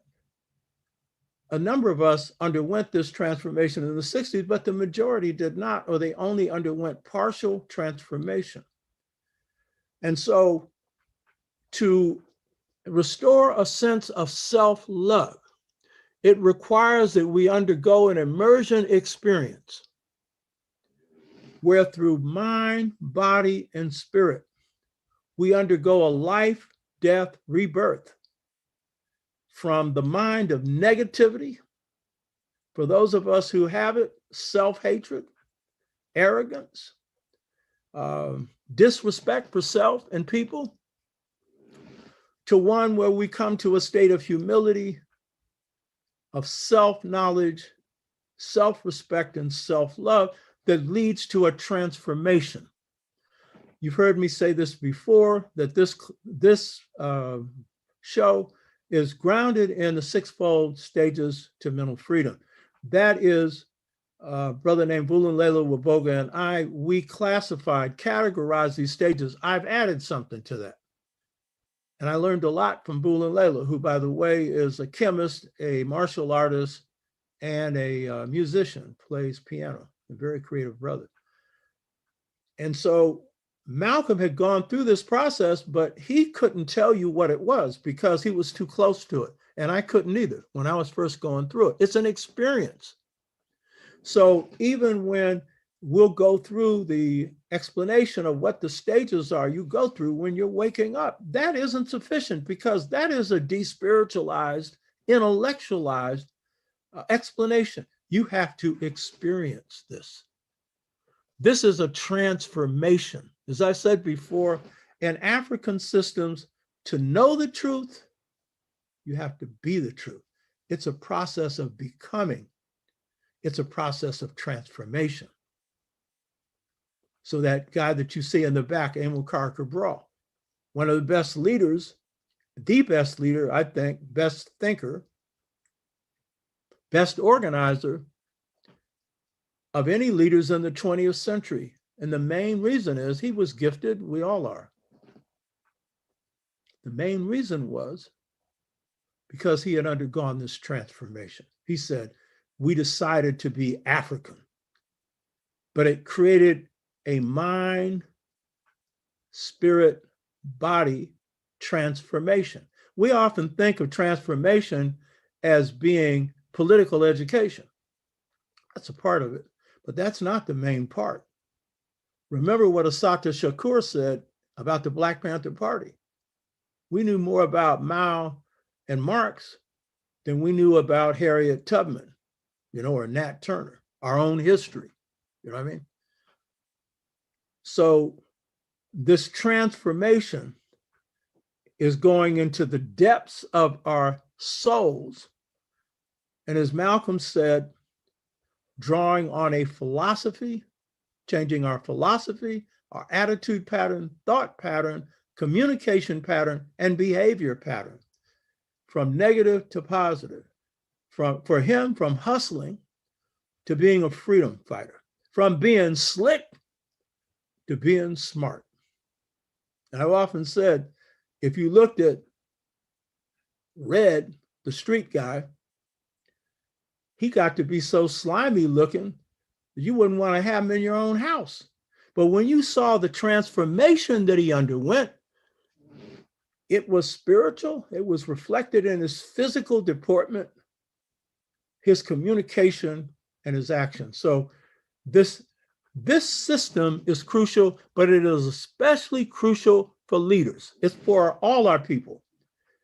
But the Western project has created an elite that has contempt for its people. And what we need now are spokespeople for our people, not leaders. We need multiple leaders who love the people, who place the people first. In fact, in this system, the best way to test that is if you have a committed person, they don't want money. Martin Luther King got the Nobel Prize. He refused to take the money for his family. He gave it to the movement. Malcolm made all kinds of money as the primary spokesperson for the Nation of Islam, and he lived on something like $700 a month. He placed the people first. He said, when you become too committed to material things, you forget about your people. So the transformation is fundamental. If African leaders underwent that transformation, Africa wouldn't be in the situation it's in right now. We're in Nigeria. All the oil wealth has been stolen. Not part of it, all of it. Gone into the pockets of a few generals and politicians and overseas bank accounts. No excuse for that. Money before people. That transformation puts you in a different mindset. So in this show, we'll be doing the 6-fold stages to mental freedom. But here's the thing about it. It's got to be tied to your life. It's not going to work if it's just, you listening to something and writing it down. It's despiritualized, baby. Ain't no transformation in that. And I'm not saying everybody needs to be transformed. People watching this show are in different stages of awareness, but we all need work. I'm working on myself every day. I mean, you ain't never got yourself just right. My mother used to tell me, I would tell her, oh, Mom, I'm really good at this. And she said, well, just remember, you can do better. Right. We're not perfect. We're here to get better, closer to God. So identity transformation is key. But we have the other problem, and it's called the pedagogical trap. One of my friends said, you shouldn't use that word. You know what I mean? Well, quantum physics, we use that word. You know what I mean? Psychiatry, we use that word. Pedagogy refers to teaching, method of instruction. We're in a pedagogical trap. That is, most of our people are still on the plantation when it comes to knowing our history and culture. We have the white view of it. And so it takes us out of our history and culture. But for those of us who have corrected it, and as many of the people who view this show, who are doing their reading, who are studying their history, and have got some knowledge of who they are. And I was looking at some of those comments on Malcolm with some pretty heavy comments. I hadn't thought of some of them. Some back and forth dialogue, 41 people commenting. And I was saying, oh, we got some heavy people here. Oh, but I don't care how heavy you are in African-centered thought, how much you know about Africa. And if you happen to be among the few that know something about Afro-America, you know what I mean? We have a contradiction. For those of us who have gained a knowledge of our African history and African American history and culture and past, we're still in a trap. That is, we have African-centered information and a Eurocentric methodology or system of teaching or learning it. And that is a big contradiction. Dr. Obenga, who's one of our best scholars, who, by the way, he was on our faculty at San Francisco State, Dr. Sheikana Diop's best student. He went back to Congo Brazzaville after teaching at San Francisco State for about 12 years. The brother speaks 10 languages, has written 17 books, has got an 18th book on the pharaohs. It's over 1,000 pages long, keeps playing with it, finished. In Congo Brazzaville, they have just set up the Dr. Theophile Obenga University, a brand spanking new university. Dr. Wade Nobles sent me the link to it, showing the opening ceremonies with the president of Congo Brazzaville, who had been a student and an associate and friend of Theophile Obenga in school. And so he went back to Congo Brazzaville to set up that university, and they have set it up. We need a real African university in this country. And I know with Dr. Obenga shaping the curriculum, it's going to be solid. But Dr. Obenga made this statement: we got African-centered thought, Eurocentric methodology, we got a problem. And you know why that's a problem? Because your method of education is designed to reproduce your society. So even though you have African knowledge, if you're using the method of your oppressor to teach it, you will be reproducing their society without even knowing it. You hear me?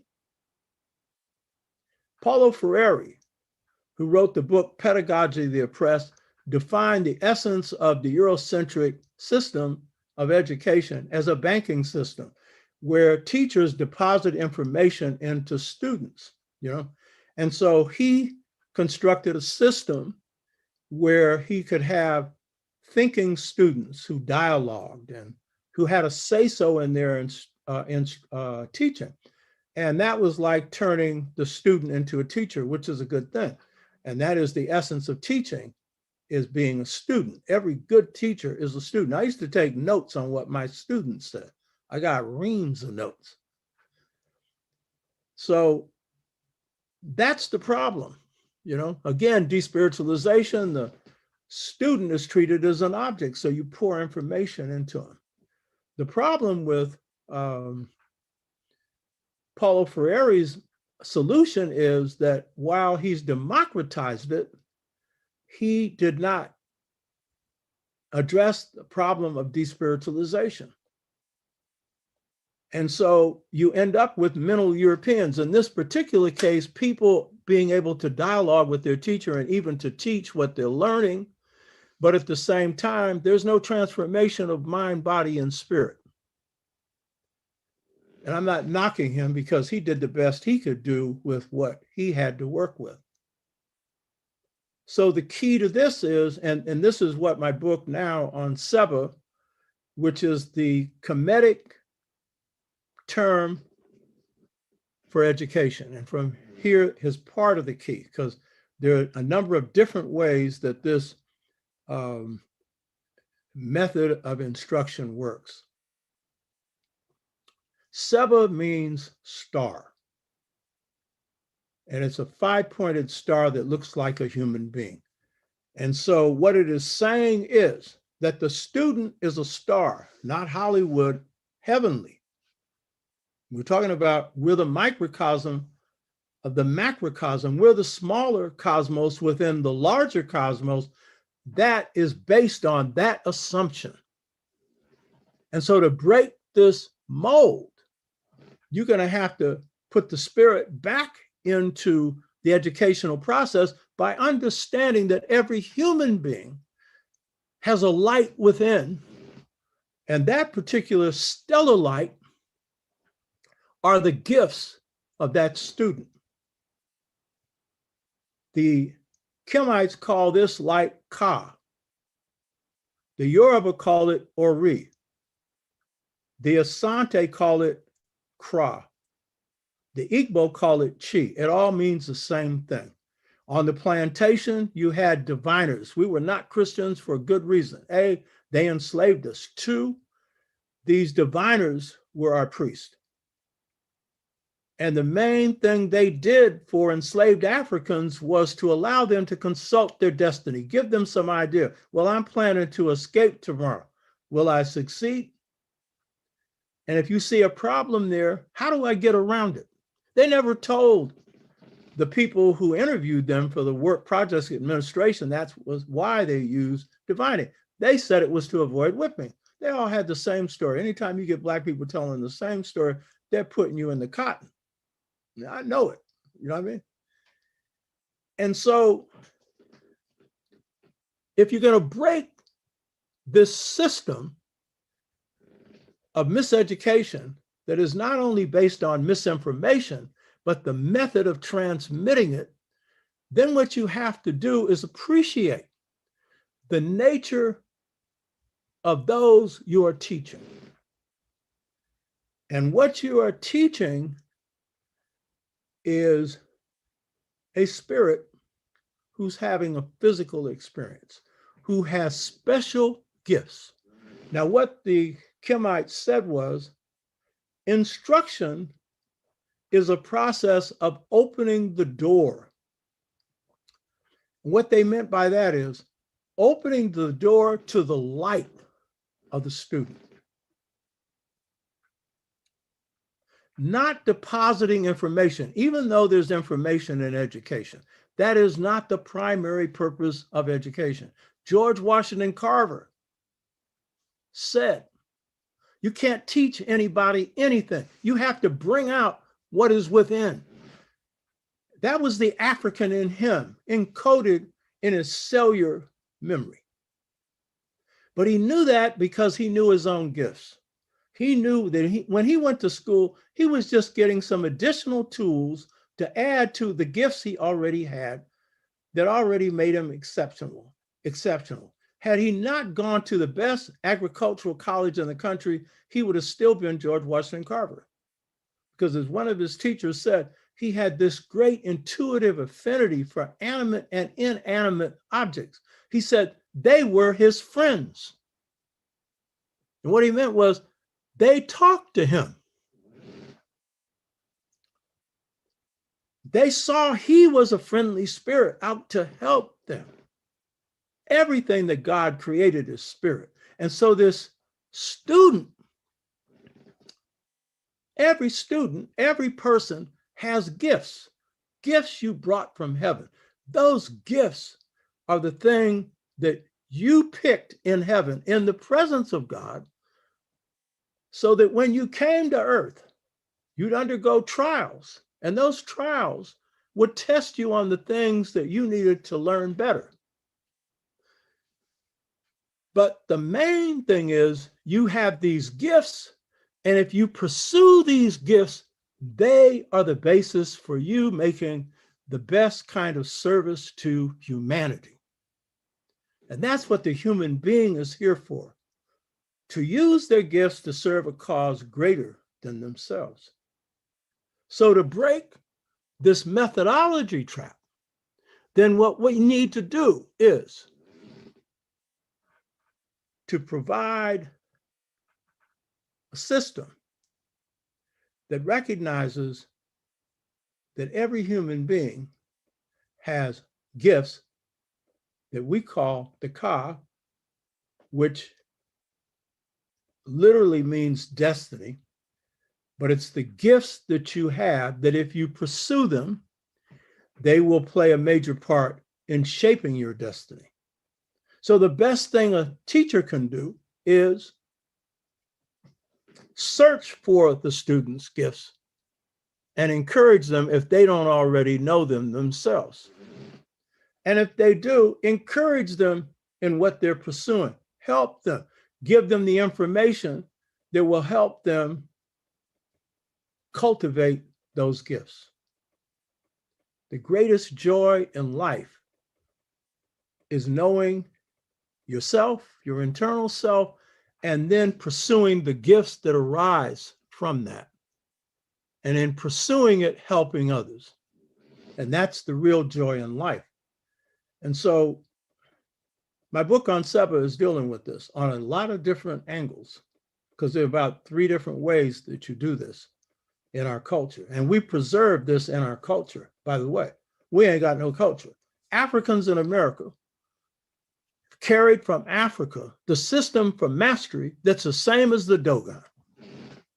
That's something that I realized about 25 years ago. I called Asa Hilliard and was, going to tell him this information, but he wasn't in. I left a message. And so then Asa Hilliard is one of our great scholars. Dow Chair at Georgia State, had been Dean of the College of Education at San Francisco State, read more than almost anybody I knew, a very kind human being. And so one day he calls me, I'm on the toilet. And so this is how we consult. And I said, Asa, I found out the Dogon system for mastery is the same as the African-American system. We got 3 levels, they got 4. I always, when I'm shaping something, I bounce it off the people who have specialties in that area. So in this particular case, Asa was an educational psychologist. He came from a family of educators. And he said, whoa, that's deep. So I'm telling you, I got the paradigm, baby. I taught for 40 years, university levels, 16,000 students at elementary school, junior high school, didn't teach at high school in the public school system, and then set up our own independent Black school that has been operating since 1972. And my goal in teaching has always been to touch the students' light, encourage them to be what they already are. And by the way, that's what I'm trying to do with this show, touch your light, so your light shines. And if it's already shining, shine brighter. And if it's already bright as it can be, and whatever level you're at, share it with other people, including people on this show, including me. I like to learn from it. So that's the key thing. It's not enough to have the information. You have to have the system for transformation. when it comes to your destiny. Sixfold Stages deals with identity. This deals with destiny. And by the way, traditional Africans did not have to deal with identity. Their cultures were already intact. The other thing in creating models for just societies, and this one is real key, we know, particularly among the younger generation, real problems in male-female relationships. And we know now the marriage rate is real low among Blacks. 29% of Blacks are married. And for 100 years, 75% of our families, two-parent households. Extended family communities really help those families remain strong. But as I pointed out, and before you read this book, The Integration Trap, you see it in greater detail. The forces that have hit Black communities since 1968 have really fragmented Black families and put us in a position, as God told me, of choosing between two cultures. So now singlehood seems more normal for a lot of people than marriage, even though a lot would like to be married. And some people are getting comfortable in being single. But the key point is that while there are forces that have caused the erosion of two-parent households, if we're going to rebuild families and really strengthen male-female relationships, there's a lot of things we have to do. And one of them is we need to understand the models, the best models for familyhood and for relationships between males and females that have come out of our past. Because again, of both cellular memory and because of our culture, you're going to find that because family is so profound and so important in people's lives, it's a fundamental institution that transmits love, that is the first teacher of the child, you know, and that teaches through practice, because the mother wants the child to be the embodiment of good character, most mothers. So because the family is the foundation of society, the models for family are deep inside of us. Of all the things I've done in terms of scholarship or organizing or anything else, the most difficult thing that I've done is write a book called Return to the African Mother Principle of Male and Female Equality. It took 15 disciplines to write this book. It came from the beautiful light of God, which gave me the understanding of what the model was for just societies, that is, for family systems. And once I, received this vision, and this came after a lot of internal turmoil that I'd gone through in my own life, because I believe the main reason that I'm here is because in past lives, I hadn't learned so well the male-female thing. I had learned the male, but not the female. I had learned the masculine, but not the feminine. And I went through a trial period from 1984 to 1990 where I had to address that. It was the roughest period in my life. I may have mentioned it before. I went on 3-month retreats for 5 years to look at myself. But I had this model that you see in the back, these two Dogon figures that are symbolic of the centrality of the masculine feminine principle in the cosmos of male and female. And those two beings, you'll see the male has his arm around the female. His chest are extended like their breast. That's symbolic of the feminine and the masculine. And then you see the female. The female has a beard of a deceased pharaoh. That's symbolic of the masculine within the feminine. And so this is work that I had to do on myself. And I'm an astrologer, so I knew something about my own characteristics. Astrology, the best system for character analysis. Y'all brainwashed again, despiritualization. They took astrology out of astronomy. So all you know is the bodies, their motion. And now with mathematical physics, how to get to some of those bodies. And that's fine. I'm not knocking that. I'm not knocking mathematical physics. It's a heavy discipline. But ain't nothing God created that is material, that isn't also spirit. And if we contain God within it, and we have spirit powers, what do you think those planets have up there? You hear me? When spirits leave heaven, they leave heaven according to the angular relationship of planets, because there's no time in heaven. And those angular relationships are energy fields. And those energy fields provide optimal times for certain spirits who have certain issues to be addressed. And by the way, astrology was invented in Kemet, according to Herodotus, you know. But we're afraid of that. And the white boy's done a good job of despiritualizing us. And I tell you, almost all the spirit conscious Black folks I know, they get silent when I talk about astrology. They don't say nothing because they've been spookified by it. But the Catholic Church has the largest astrological library anywhere. But they're the ones that are the primary architects of telling you that's the devil's stuff. You know what I mean? So family models, just family models, are the basis for balanced societies. They are the basis for women being treated kindly and with respect. In African culture and African American culture, you measure the level of a people by the level of the women. And if the women are strong, well-educated, free, and powerful, race is going to be in good shape. And if they are not, the race is going to be in trouble. White people, that rule isn't true. They ran the world for the British for 300 years, the Americans for 27. While they did their own women in, you know what I mean? Disrespected them, disempowered them, and everything else, put them in the dainty category, you know, under what's called patriarchy. They could get away with it. That's their culture.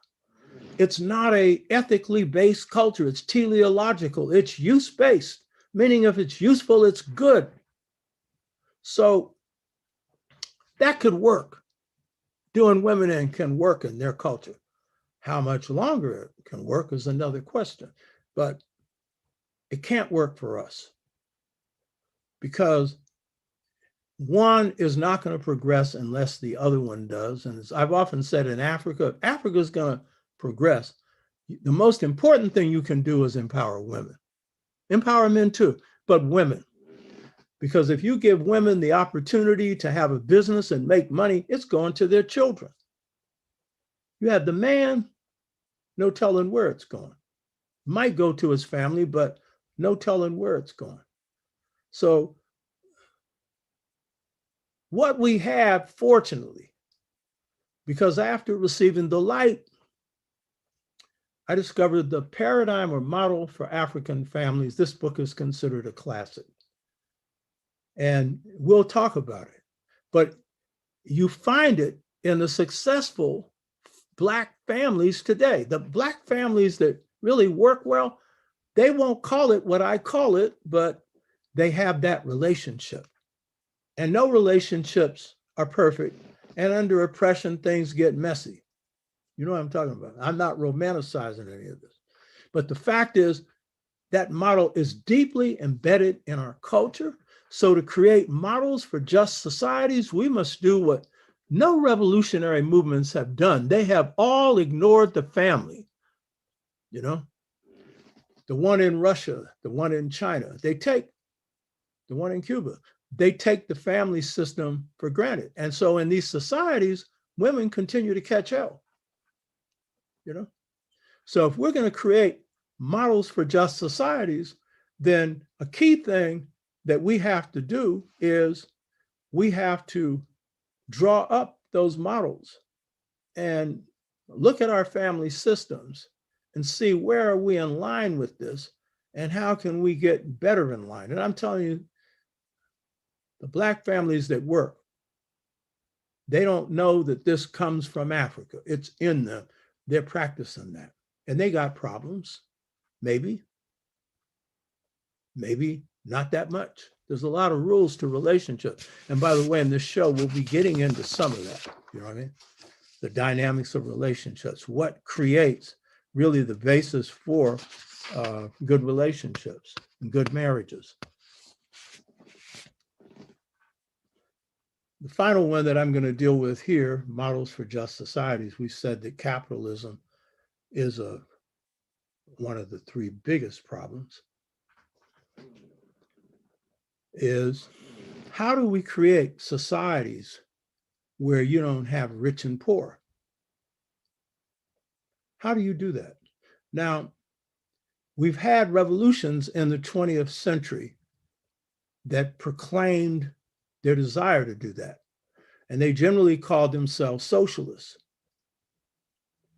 And their goal was to redistribute wealth equally. That's what they said. But when they came into power, very often an elite was in control. And very often they were reproducing the systems that they had before. In Russia, Stalin, and I think no telling what Lenin would have done. He was one of the leaders of the revolution. Had he not died early, Stalin was a pure gangster and he killed a whole lot of his people, maybe more than the Germans killed in World War II. The Russians lost 27 million people in World War II.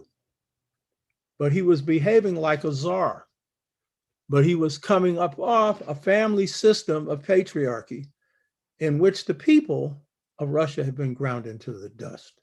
And women were really abused and mistreated. Alcoholism is ripe in Russia for a lot of good reasons. Life is miserable. It's been better lately, but it's still not what it could be. Russia should be the third or fourth ranking power in the world. But for a lot of reasons, and bad leadership is one of them, they aren't. But the key point is the so-called movements for change in the 20th century,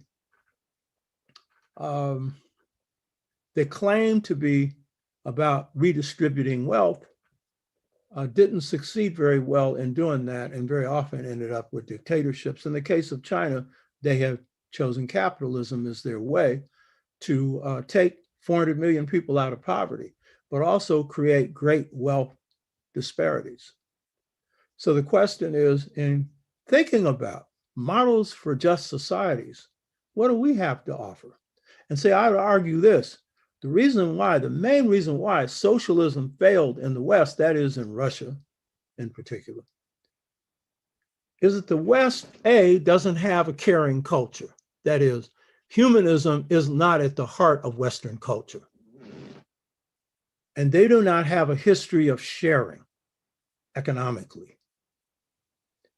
And so to create something on a theory isn't good enough. So what do we have? We have a history of sharing that is called communalism. That means the air, the land, and the water is owned by no one, but can be shared. And that the responsibility of the person who shares the land, air, and water is to leave it in better condition than they received it.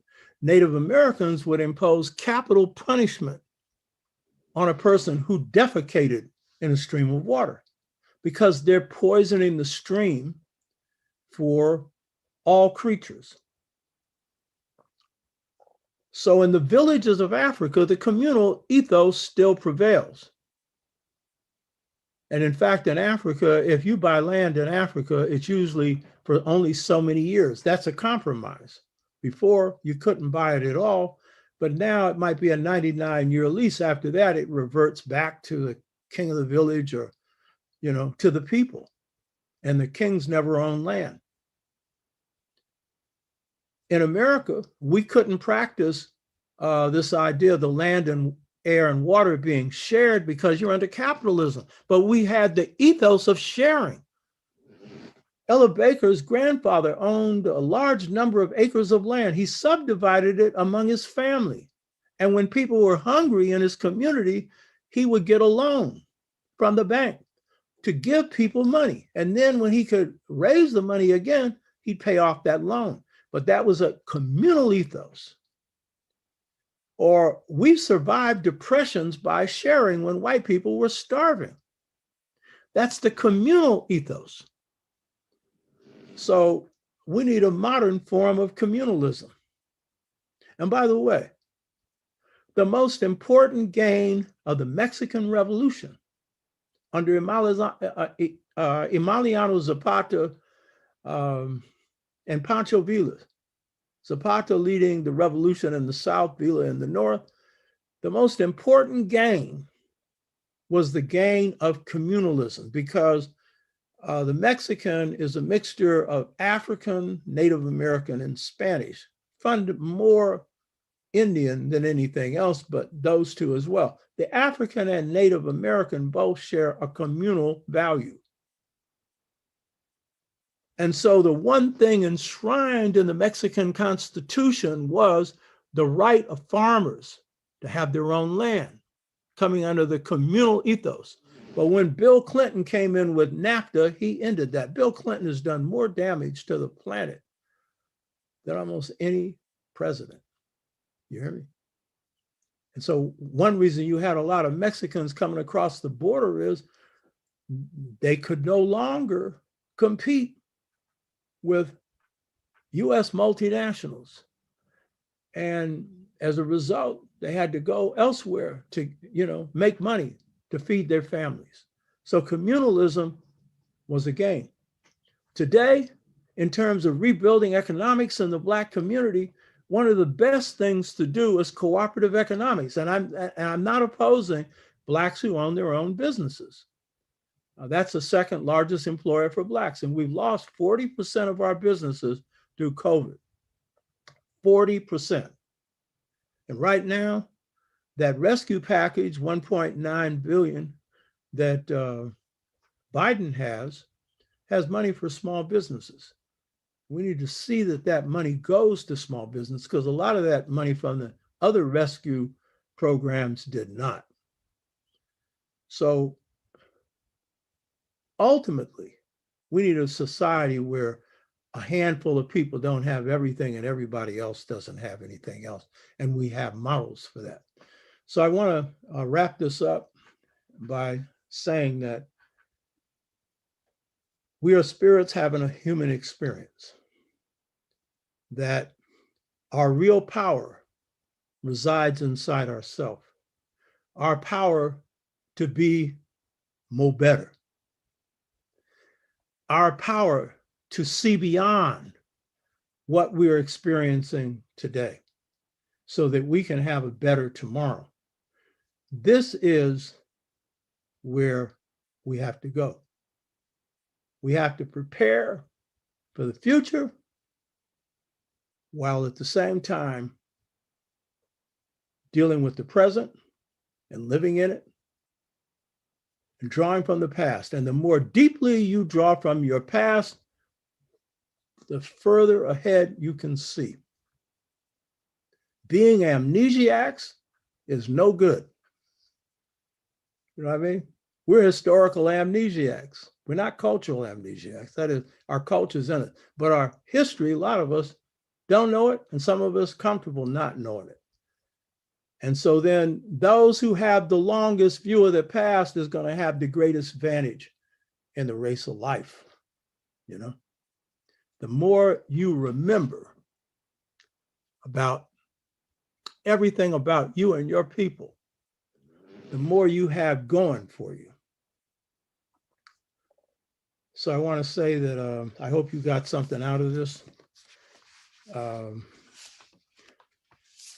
Humanism is at the heart of our culture. Spirit is the essence of what we are. We are all gods in the making. All human beings, by the way, not just Black people. We're all gods in the making. And so we need to continue to do things that'll put a smile on God's face. So Hotep. Now, what I'd like to do